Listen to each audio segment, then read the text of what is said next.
we've been going an hour and a quarter, an hour and 20 minutes, a little bit longer than I had anticipated. We've gone through 3 keynotes very carefully, not actually going through all the words, but getting the flavour of them.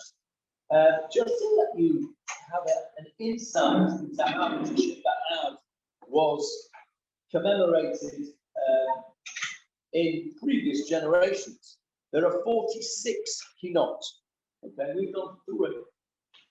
Now, in my previous existence, we would sit there and wail and cry and say these 46 keynotes and look at our watches surreptitiously and think, how long have I got left of this that I can't understand a word of, and we'd wail and we'd cry and we'd beat our breasts. And it really didn't mean anything because we didn't understand a word. So we've done an hour and 20 minutes. Studies have shown that the longest concentration span of an adult is around about 35 minutes. 7 minutes. 35 minutes is the longest time you should have a school lesson. That was kind of study showed that. But after that, you're wasting your time. So maybe we're wasting our time. But Tisha B'Av is not meant to be a day of pleasure. It's not meant to be a day when we go out to Mistayel. It's meant to be a day when we introspect. It's meant to be a day when we think about what has gone on in the past and how we can improve it for the future. That's really what it's all about. If we just sit there and wail about what has gone off and don't do something about in the future, about our behavior, then we're wasting our time. The Torah, the Gemara says very clearly, those who wail over Jerusalem will merit to see its reconstruction. But that's only if you correct the problems that we had. And of course, what were the problems that we had? It's very clear if you look in the book of Zechariah. He says very clearly that he was asked, should we still be fasting? Remember, Zechariah was at the time when they were rebuilding the second temple. They sent a message from Bavel, should we still be fasting on Tisha B'Av? Because we're going to have a second Beit HaMikdash. We're in the middle of building it. And he says, that's a good question. I don't know. I'll go and ask God. And God says to him, don't know why you're fasting at all. I never told you to fast. What I told you to do was to listen to the prophets. And if you don't listen to the prophets, then it will happen again. Which prophets is he talking about? He's talking about, he calls the prophets, the early prophets, Yeshayahu, Yirmiyahu, Ezekiel. All the prophets we're reading about in Achan, all the lamentations. And what did they say? They said, they didn't say, you have to use a kos Rabbi on Shabbat. That's not what they said.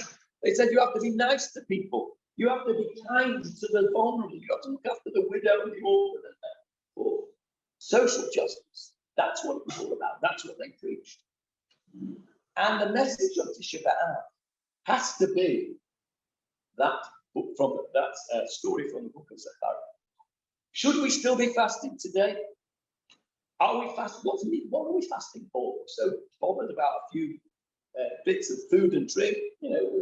You ask somebody who's was in a concentration camp what it was like to fast. Nothing. We had a nice big meal yesterday beforehand. We topped up with water. Yeah, it's a bit difficult towards the end of the day, but it's no big deal, really. Fasting. We concentrate on the fasting, and we don't concentrate on the important things, which is to correct the behaviors that brought us to this position in the first place. So that was nothing to do with the kina that I'm going to talk about. But I felt that it was important at this stage, when I look around and see all these sort of miserable faces, and which is right, you're meant to have a miserable face. But I'm thinking, you're all thinking, oh, how long is it going to go on for? We've been at this an hour and 20 minutes. It's going to go on all day. And it's going to go on for the whole history unless we take the lessons of Tisha B'Av and the lessons of Zechariah and the lessons of what's gone on in history, unless we take it on board and do something about it. Now, what can we individuals do? Okay, I'm not going to go in politics and the demonstrations and the law and not the law. There are rights and wrongs in every argument. My mother, blessed memory, used to say there's always 3 stories: his side, her side, and the truth. Okay, and that's really correct. It doesn't matter. Of course, it matters. But it doesn't matter from the point of view of how it's of what the argument is. It's how the argument is carried out. Are we respectful of one another? What was Sinat Chinam? This is Sinat Chinam. Is what the second temple was destroyed according to the Maral. Second temple was destroyed because of Sinat Chinam, baseless hatred. That's what I was taught as a kid. Baseless hatred. I didn't know what that meant. Baseless hatred. What does it mean? I go up to somebody in the middle of the street and say, I hate you for no reason other than you are here. I hate you with no reason. Baseless hatred. No, that's not what it means. Nobody does that. No normal human being goes up to somebody and says, I hate you for nothing. Baseless hatred, sinat chinam, means that you cannot act in a way which is civil to one another. And that lack of civility is the sinat. It's not hatred as we would use that word hatred. It's a lack of civility. Rabbi Jonathan Sachs, in his last book,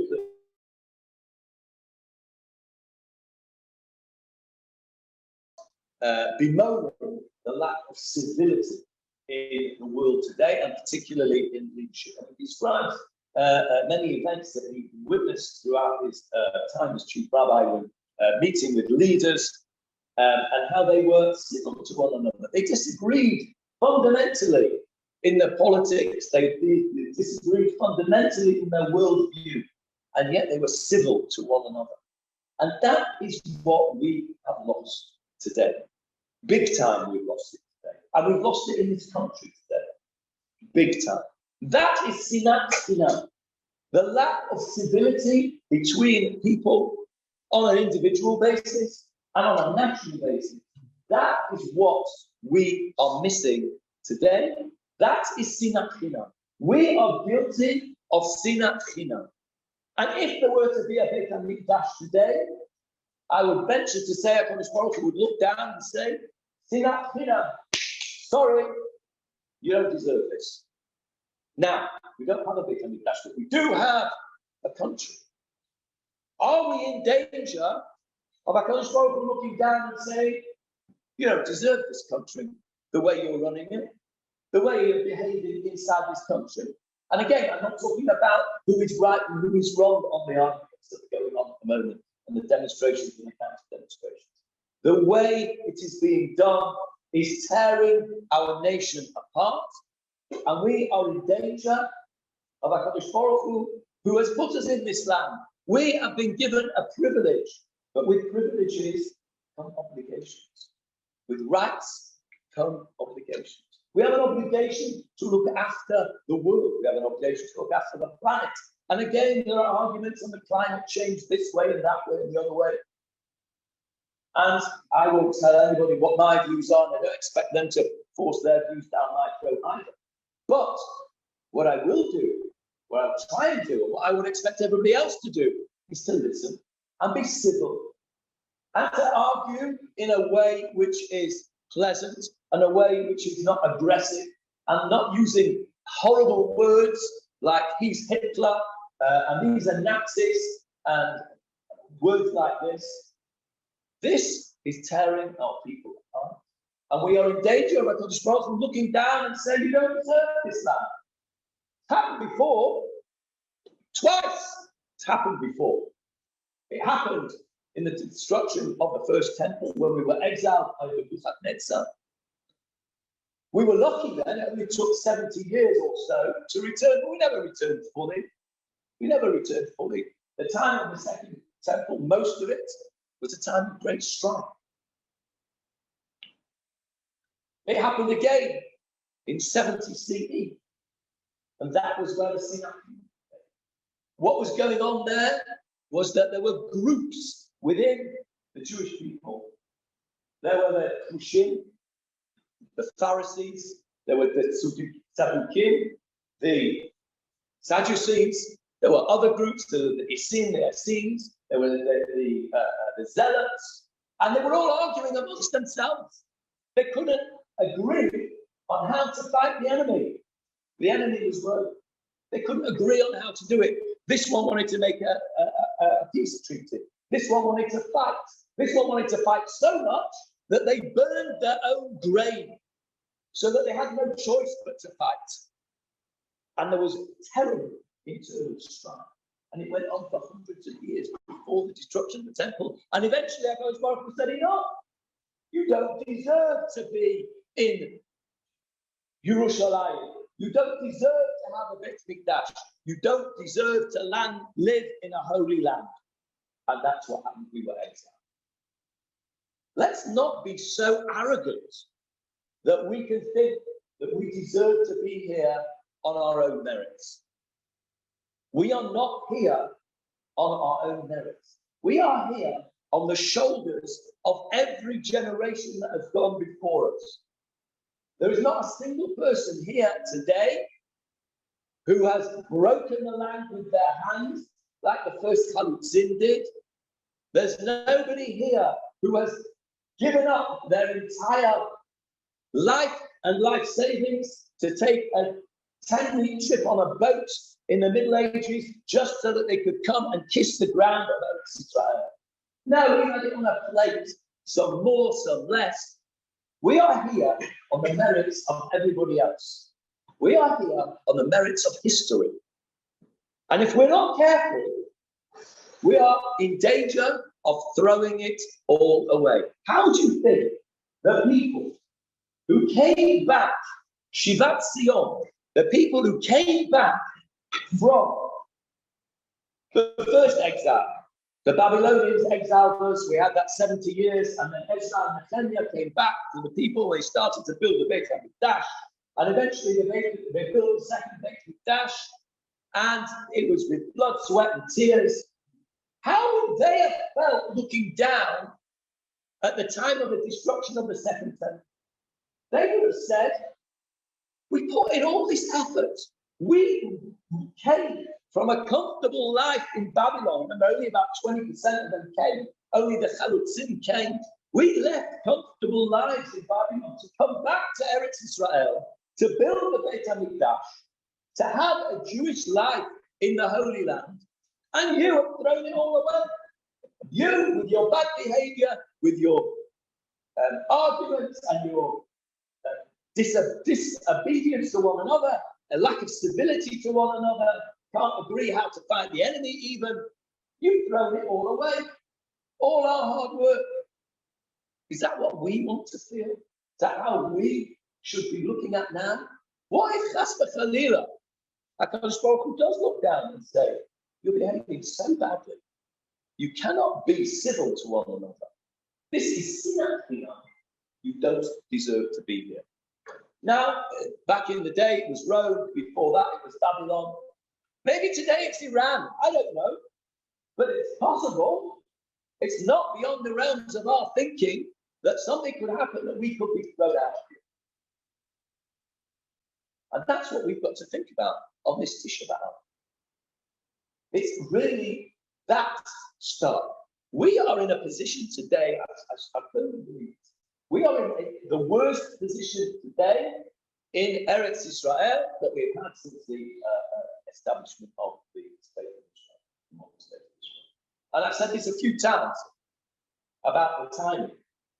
David HaMelech and Shlomo HaMelech, that was the golden years. How long did that last? 73 years. The Hashmonaim, how long did their kingship last until it all fell apart? 74 years. The establishment of the state of Israel is now 75 years ago. Whereas a very, very dangerous position. The first generation, 25 years, they've got it. They made it. The second generation are connected to that first generation. They also did it.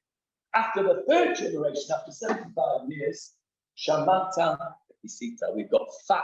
We're kicking out. We've lost it.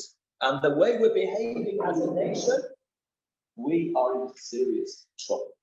And this is what we've got to concentrate on this Tisha B'Av. Perhaps more than any other Tisha B'Av in our lives, is that we are sleepwalking into disaster by the way that we are behaving in this country, with the political discourse, with the way that individuals who hold opinions on one side or other of the political divide are speaking to one another as individuals and as groups and as political parties. And we cannot afford to do this. Let me tell you something. This has absolutely nothing to do with the keynote that I was going to talk about, but I really on a roll now, so we'll just have to I was at a meeting. Some of you may know that somewhat reluctantly, I'm standing for the council here in the town, and I went to a meeting on Tuesday. It was a campaign meeting for the group that I am part of, the mayor's party, and it was a campaign meeting of how to take over campaign. And they employed this person to campaign manager, a professional person, to tell us how we have to go about our business. And one of the things that this person said, which really struck me as being, I was really impressed with this guy. It's a young guy, young straight guy who's obviously in marketing or something. And he said, we do not talk about the opposition. We don't mention them. We don't get involved. We don't slag them off.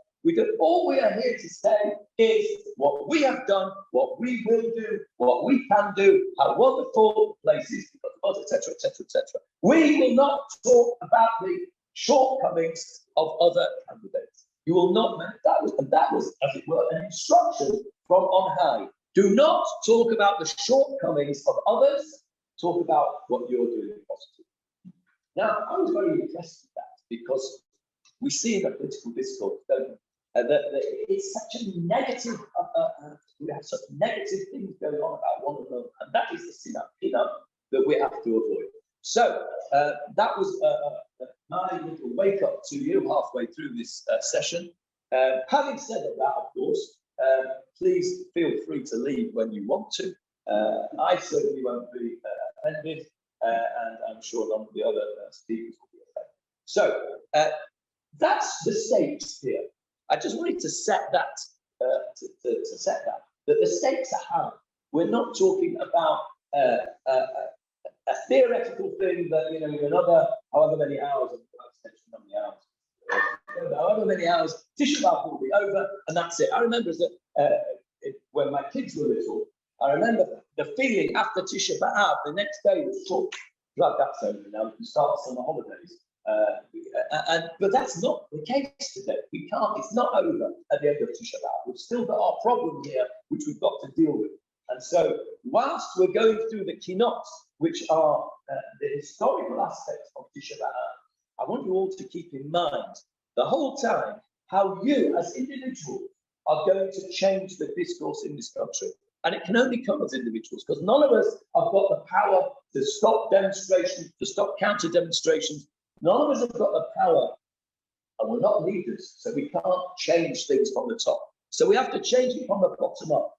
And if we all choose to be the opposite of Sinat Chimon, if we choose to be extra civil to people, be nice to people, say nice things instead of not nice things.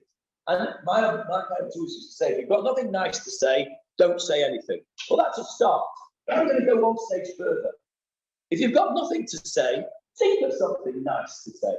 Think of something nice to say to somebody.